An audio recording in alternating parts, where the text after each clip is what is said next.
thank you for the opportunity to kind of give us your time slot for this interview. It was indeed a great pleasure to have you on this platform and to listen from one of the top 25 world's most famous L&D gurus. And it's a very surprising for us to get to know a lot of things that we're very curious about, and we've got a list of questions to ask to you today. So I'm going to bother you a lot. Please forgive us in advance for that. Thank you very much for this opportunity. I'm really happy to be here today. Thank you so much. The first question that I would like to have with you, Surya, is how did you get here where you are today?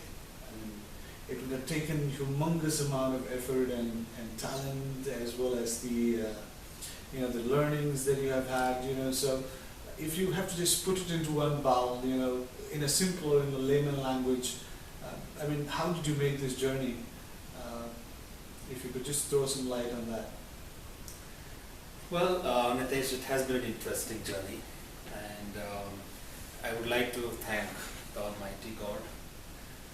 I have really been fortunate to have really great mentors. I worked with great leaders, great managers, folks who have guided me, who have shown me the path, and people who have actually taken the journey with me as I have moved on this journey. It has been an interesting, enriching experience, and I think the most important thing that I've always believed in is hard work, and there is no substitute for hard work. And I believe that one has to really keep his passion alive. And the fact that I have come this far is because I'm doing something that I'm really passionate about. So I would say that's the secret of whatever little success I've achieved in my journey so far. Well, that's pretty moderate of you to say that little. The little looks too far away from us, so we wish that little we get in our life as well. So thank you so much for answering this first question. We'll get on to the second question. It is very interesting because I know certain facts about you, and for sure that I am aware that you do not come from a teaching background. And so it was very interesting for me to somebody who comes from an outside profession and makes it one of the top 25 in the world is one of the biggest things that I've ever heard. So how does this transformation happen? How did you get into the L&D? What motivated you to first get into the learning and development environment? Well, let me share something with you. The first 10 years of my career, I was not into L&D. I spent almost a decade in various roles in sales, marketing, operations, consulting, and probably everything else other than L&D. And my last role before I actually moved into L&D was a sales role in a training company. I think probably that's the training and L&D linkage that I had at that point in time. And then a BPO company in Bangalore offered me the training manager role, and that's where the transition happened from the non-L&D role to an L&D role. Okay. And once that transition happened, I realized, L&D. I probably am just born to do this role. I realized that this is something that I would love to do. And that's how I got into L&D, and then I made it my profession. That's wonderful to know.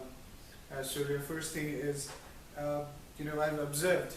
I mean, this has been my pleasure that I've watched you closely on the Ekakshara platform as well.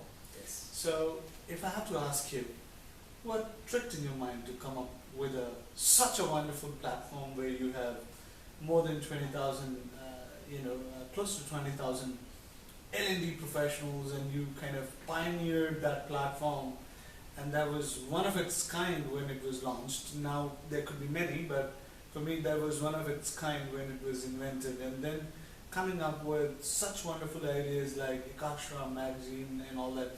what does Ekakshara means to you? I mean, what is the hidden secret about the L&D platform or the L&D social media campaign that you run, along with the Ekakshara magazine that you are covering?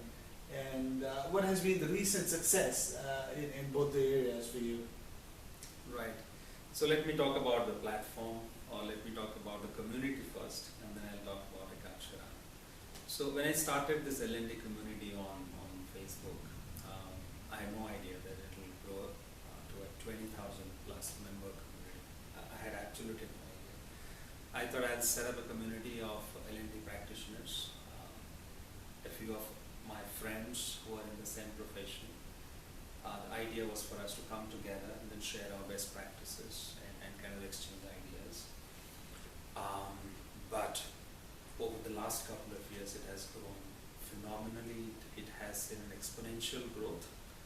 And for me, to move from about a 25, 30 member team to a 1,000 member team, it was a struggle. It took about a year or so. And I have no idea how we moved from strength of 1,000 members to 20,000 members. And it has been an unbelievable journey. And this has also kind of shown me the power of collaboration. And this has established the fact that through collaboration you can achieve wonderful results. And this community today is a global community. 20,000 L&D and HR practitioners, talent development, knowledge management practitioners from across the globe, from across industries. They are coming together in a virtual platform. Correct. And they're exchanging the best practices, learning from each other. Correct. And some of the folks who are novice or relatively less experienced in this field are taking help from the experienced ones. So it has been a great platform of I absolutely agree with you, and if you would ask my personal opinion, that's more like a school for me. You know, if I really want to go ahead and learn or want to know something which is happening in the L&D industry, probably that's the best platform that I can go into. Or the website that you have, fantastically built website where you have a lot of features for you know, people who are passionate about learning and development, who can go in there and then ask questions and get their answers sorted out, and that's a fabulous initiative. And also, you know, when we talk about a complete learning package, that's where Ekakshara fits in. Right. You know, so I would like you to throw a little bit of light on the Ekakshara. Yes. What does it mean first? Because a lot of people, that's an unheard kind of a name, and you know, some of the people that I have interacted, they said that this is fantastic magazine, but do you know what does really mean? So I didn't have the answer at that time, and I want to make sure from next time onwards I have an absolute answer to this question. So what does it mean, and then you know, how do you do what you do in there? Right. Well, I'm really happy to hear, you know, whatever you said about Ekakshara and the learning and development community on the social media platform. And you have been an active contributor to the community as well as Ekakshara. And I think you have been involved right from the beginning. Yes. And well, coming to what Ekakshara is all about, Ekakshara means the single letter. It also means the first word. It's a Sanskrit word. It means the beginning of knowledge, beginning of wisdom. And so when we wanted to start this quarterly magazine, then I kind of reached out to a few of my friends and colleagues and peers in the industry, and many of them suggested different names, and this one struck me very much because this is about knowledge, this is about bringing wisdom. And the most important thing about Ekakshara is this demonstrates to the world that how people can co-create. And when we started this community, it was about sharing and exchanging ideas. But today, with Ekakshara, we have demonstrated to the world that great minds can come together and they can create knowledge. They can produce new body of knowledge which can be extremely beneficial to the fraternity to the industry, to the society at large. I think Ekakshara is moving in that direction and with that objective, and today it has a very large readership base. It reaches out to probably about 50,000 practitioners from across the globe, and the number is increasing. And through Ekakshara, we have also been successful in bringing great minds from the industry. Absolutely. The luminaries, the exponents in the field share their thoughts and ideas. And then with Ekakshara as a platform, we have been able to take it to the larger L&D and HR fraternity. Yeah, I've seen that. I mean, the European HR Summit was one of the true evident wherein Ekakshara was the Yes. the key The media partner. the media partner for that summit, and I heard you there, and Ekakshara logo was proudly displayed. Absolutely. There. it was there in the entire European HR Summit. I mean, it was a Yes. proud moment for me. From where we begin today, where this entire platform has gone onto. It was a proud for me. From where we begin today, where this entire platform has gone onto. It was a pride. So thank you so much for sharing the information on Ekakshara and Learning and Development platform, as well as the website. And a wonderful team that you have, including me. I'm not Absolutely. Yes. worrying myself out. So great. But then one question rises to me. Like I have certain motivation towards learning and development, and I am now going to tell you the secret before you tell me your secret. That what motivates you in learning and development? Great question. As I told you, I did not start with learning and development. I spent 10 years in the industry in different roles and got into learning and development. So what really motivates me about learning and development? I think I believe in this profession you have an opportunity to ignite minds and to touch lives. I think that's the most important thing. In this profession, an L&D practitioner has an opportunity to empower, to enable, to enlighten, to bring wisdom and knowledge to people. And that's a wonderful thing. In that role, you can really make an impact. You can create value for individuals and for organizations. And if you look at the industry today, it's going through a lot of dynamics. Look at competition, look at innovation, look at evolving customer expectations, look at the market forces. All these are putting tremendous pressure on organizations. Certain. They're putting pressure on organizations to become more competitive, to build capability. Correct. On an ongoing basis. Correct. And who can help organizations build capability? Certain. L&D practitioners like you and me Absolutely. can do that. So we are enablers in that sense. So that really motivates me. The opportunity to play a very strategic role for your organization, for the industry at large. That's really motivating. And if you look at the present age today, when we say this is the age of the lifelong learners. Mm-hmm. Everybody has to become a lifelong learner. Mm-hmm. And people change jobs, they change roles. Within the same organization, they play multiple roles, which means they have to keep learning new things all the time. They have to adapt new technology, they have to assimilate new knowledge all the time. So there is need for people to learn all the time. And if that is a need, who is going to enable that? It's the L&D practitioner who is going to play the role of enabler or facilitator. And coming back to what else motivates me, I think it's the dynamic nature of this role. Because this role has been evolving since times immemorial. In the present age, there's a need for the L&D practitioners to kind of adapt to the changing environment. The practices, the methods which worked for L&D practitioner in the past are not going to work today. So the L&D practitioner needs to keep learning.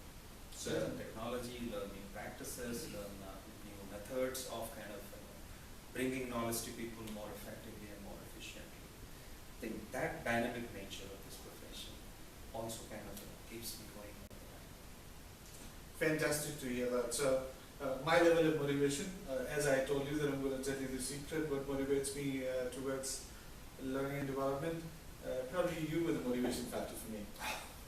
Okay, so so you were the motivational factor for me. So that was the secret that I haven't told you in last many years that we have worked together. So You have been really very kind to say that. no, that's genuine. That's genuine. What I'm telling you today. Another question that I always had with you is, how do you manage? I mean, you are one of the world's top 25 knowledge leaders in the world. At the same time, you are committed to a very, very strong platform such as learning and development forum on the Facebook or the website that you have. You contribute there. You complete this Ekakshara activity. You have a beautiful family to take care of, a fantastic mom and dad, a beautiful wife, and a great child. I wouldn't call him a child, he's a dude nowadays. So, and then you are one of the training heads in one of the multinational, one of the biggest multinational companies of the world. So how do you maintain this balance and still remain calm? Teaches me every time. I think it's a tough ask from a practitioner like me.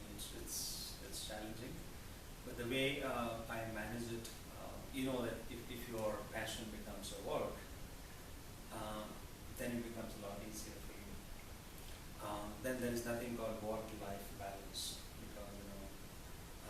because you are doing something that you're really passionate about. And you really don't have to take time off your work to do what you're passionate about, because your work is your passion. Absolutely.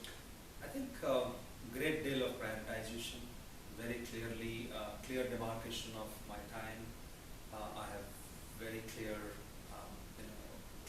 allocated family time on the weekends, and I make sure that I spend quality time with family.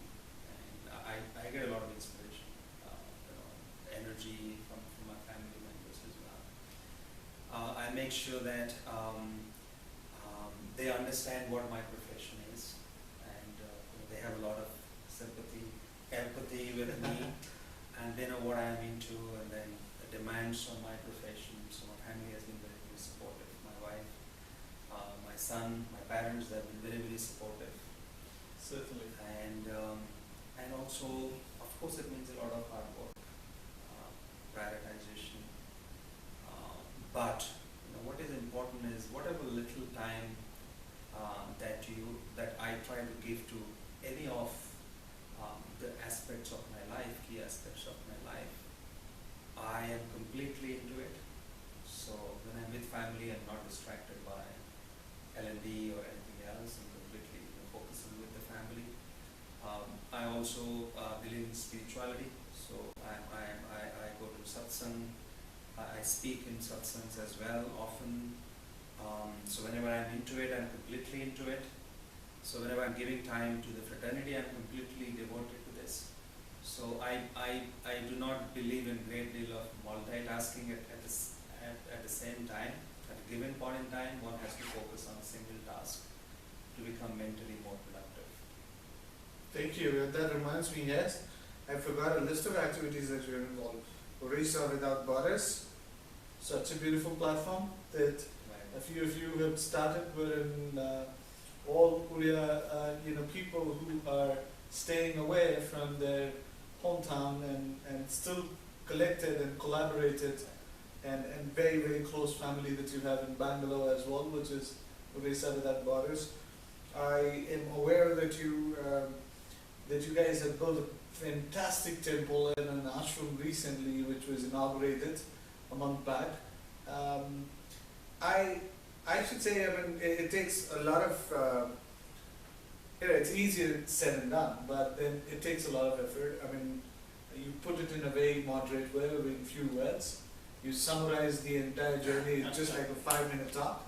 But I could understand that it would have taken years for you to kind of fulfill these, aspirations which were flowing.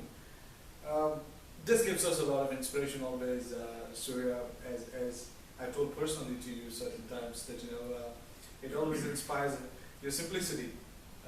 Like I narrated 5 minutes back, that, I could do wonders, but I still remain silent. That really ignites me, and you just displayed a true picture of what I stated in your 5 minutes conversation.